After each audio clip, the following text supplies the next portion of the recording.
मुख्यमंत्री डॉक्टर मोहन यादव कांग्रेस के किसान महाचौपाल पर तंज कसते हुए कहे कि राहुल गांधी को पहले रबी और खरीफ फसलों की जानकारी लेनी चाहिए। उन्होंने आरोप लगाया कि 1956 में मध्य प्रदेश के गठन के बाद कांग्रेस सरकारों ने प्रदेश और किसानों के विकास के लिए पर्याप्त काम नहीं किया। उन्होंने कांग्रेस पर किसानों की अनदेखी का आरोप लगाते हुए राहुल गांधी से मध्य प्रदेश की जनता से माफी मांगने की मांग की। मध्य प्रदेश सरकार के द्वारा, जैसा कि मैंने पहले ही बताया था, हमारे राज्य के अंदर किसानों के लिए किसान कल्याण वर्ष मनाने की जो घोषणा की गई थी, और जैसे कि मैंने कल अपने विधानसभा में वक्तव्य में कहा था कि हम अपने राज्य के किसानों की आमदनी बढ़ाने के लिए, खास करके गर्मी की फसल में उड़द को बहुत प्रोत्साहन देने के लिए MSP के अलावा मध्य प्रदेश सरकार अपने किसानों के लिए 600 रुपये कुंटल का बोनस देने जा रही है। ये अपने आप में बहुत बड़ी घोषणा भी है और योजना भी है, जिसके माध्यम से हमारे क्षेत्र के अंदर बड़े पैमाने पर उड़द के रकबे को बढ़ावा मिलेगा और इसके आधार पर लगभग 3 लाख हेक्टेयर क्षेत्रफल में वृद्धि होना संभावित है। हम लगभग 5 लाख हेक्टेयर उड़द का उत्पादन संभावित कर रहे हैं, और ये जानकारी के लिए बताना चाहूँगा कि उड़द का समर्थन मूल्य 7,800 रुपये प्रति कुंटल है। ऐसे में हम अपना 600 रुपये जोड़ करके ये उस तरह से उसको आगे बढ़ाएंगे जिसकी आवश्यकता है। मैं अपने किसानों के लिए खासकर आज जो कल कहा था, आज कैबिनेट में मंजूरी जो दी गई है, दूसरी हमने भावांतर योजना जिसके माध्यम से लगभग 1500 करोड़ की सहायता किसानों को सोयाबीन उत्पादन के माध्यम से दी गई थी, उसी प्रकार से सरसों खरीदी को लेकर के मध्य प्रदेश सरकार की कैबिनेट ने आज निर्णय किया है, और आज मैंने सदन में अवगत भी कराया कि हमारे राज्य के अंदर भावांतर योजना के माध्यम से जो 28% का रकबा हमारा सरसों के उत्पादन का बढ़ा है, इसमें लगभग हम मान के चल रहे हैं कि 15.71 लाख टन का मैट्रिक उत्पादन सरसों का होगा। ऐसे में हम अपने मंडी बोर्ड के माध्यम से सरसों भी भावांतर योजना के माध्यम से खरीदेंगे। उल्लेखनीय कि पूरे देश के अंदर ये योजना लागू करने वाला मध्य प्रदेश एकमात्र राज्य है जो भावांतर योजना को अब तिलहन फसलों में भी लागू कर रहा है। खाद्य सुरक्षा पोषण मिशन कार्यक्रम के माध्यम से धान, गेहूं, दलहन, मोटा अनाज, नकदी फसलों के विस्तारीकरण को लेकर के भी हमने आज लगभग 5 योजनाओं में अलग अलग निरंतरता दी है। इसके माध्यम से 3,285.49 करोड़ की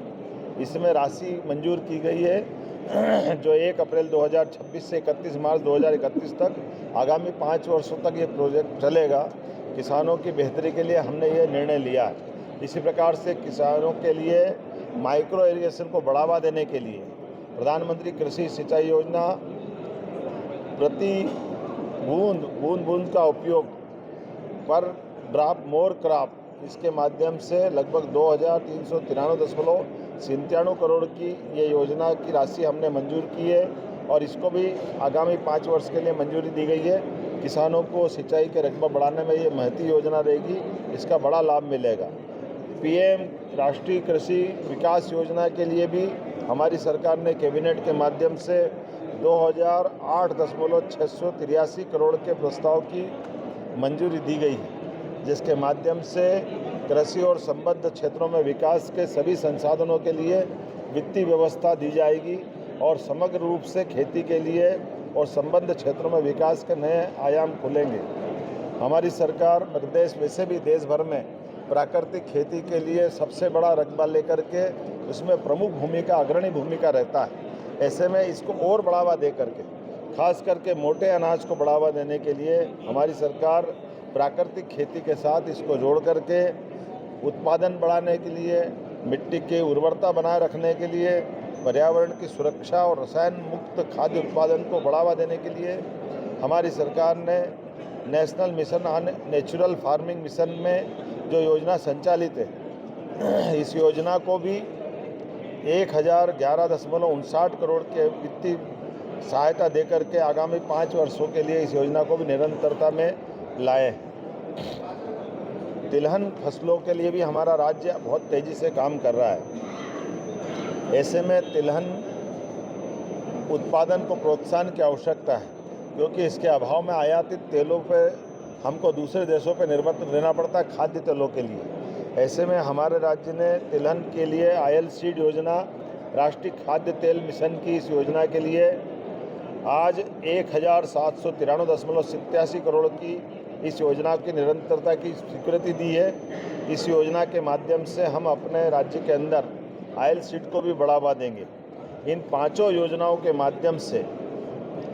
ऑयल सीड सहित मोटा अनाज और सभी प्रकार की सिंचाई और सबको जोड़ें तो 10,493.60 करोड़ की वित्तीय आकार की स्वीकृति आज कैबिनेट के माध्यम से मिली है। मैं अपने राज्य के लगभग 1.25 करोड़ से ज़्यादा किसानों को बधाई देना चाहूँगा जो प्रत्यक्ष खेती में लगे हैं,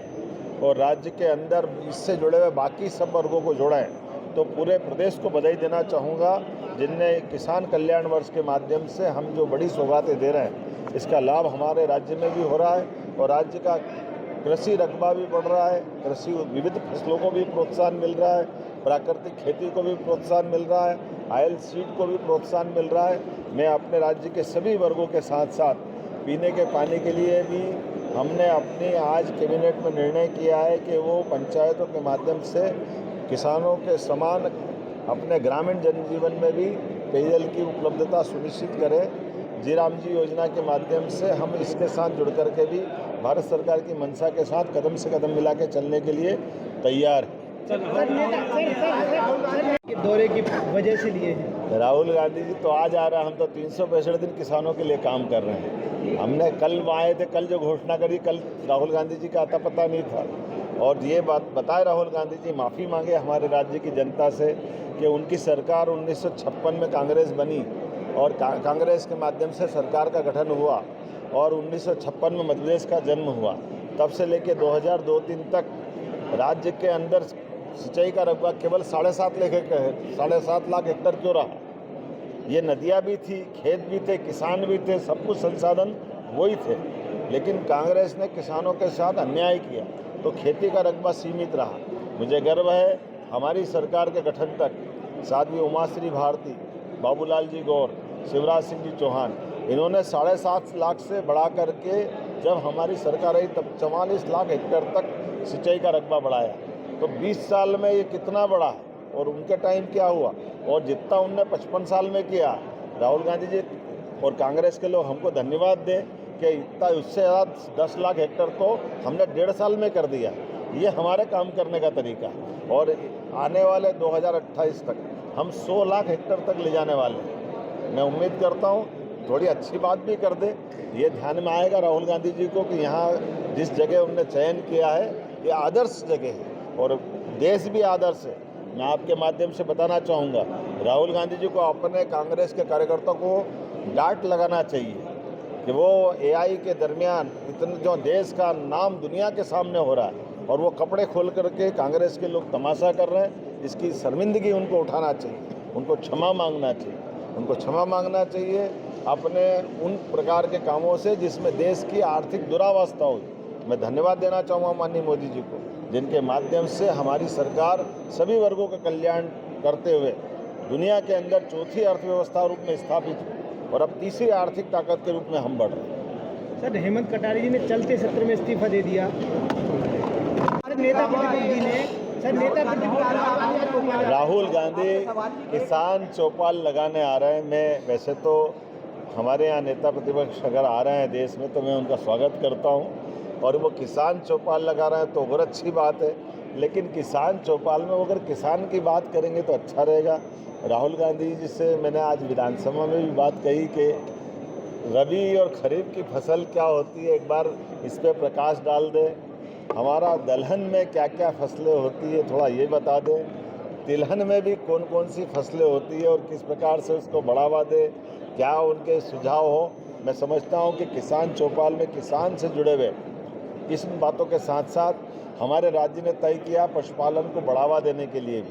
दूध उत्पादन का रकबा बढ़ाने के लिए। ऐसे में दूध उत्पादन को लेकर के भी उनके मन में कोई बात हो तो उसके बारे में ज़रूर बताएं। मत्स्य उत्पादन में भी मध्य प्रदेश आत्मनिर्भर हो रहा है। तो किसान कल्याण वर्ष में लगभग 17 विभागों को जोड़ करके हमने सभी प्रकार की योजनाओं में किसान की भलाई के लिए, लाभ का धंधा बनाने के लिए ये निर्णय किए हैं। इसीलिए मैंने आज सदन में भी कहा कि हम तो किसान चौपाल तो ठीक है, एक वो अगर पॉलिटिकल कार्यक्रम करेंगे तो वो उनकी जाने, अदरवाइज हमने अपने सदन में अपोजिशन से भी कहा कि पक्ष विपक्ष मिल करके आने वाले समय में कृषि आधारित पूरा सदन का सत्र आहूत करें और जो योजनाएं चालू है उन योजनाओं पर विस्तार से बात करें और भविष्य में हमारी सरकार जो प्रतिबद्ध है किसानों के साथ राज्य की प्रगति में खेती आधारित फसलों को प्रोत्साहन दे करके आर्थिक समृद्धि का जो मार्ग हमने पकड़ा है, तो खेत से लेके कारखाने तक, फसल से लेके बागवान से लेके बाजार तक, ये जो वैल्यू चेन बनाने की बात है, इस आधार पर समृद्धि आए, इस मार्ग पे हम चल रहे हैं। उमंग सिंघार जी ने सदन में कहा कि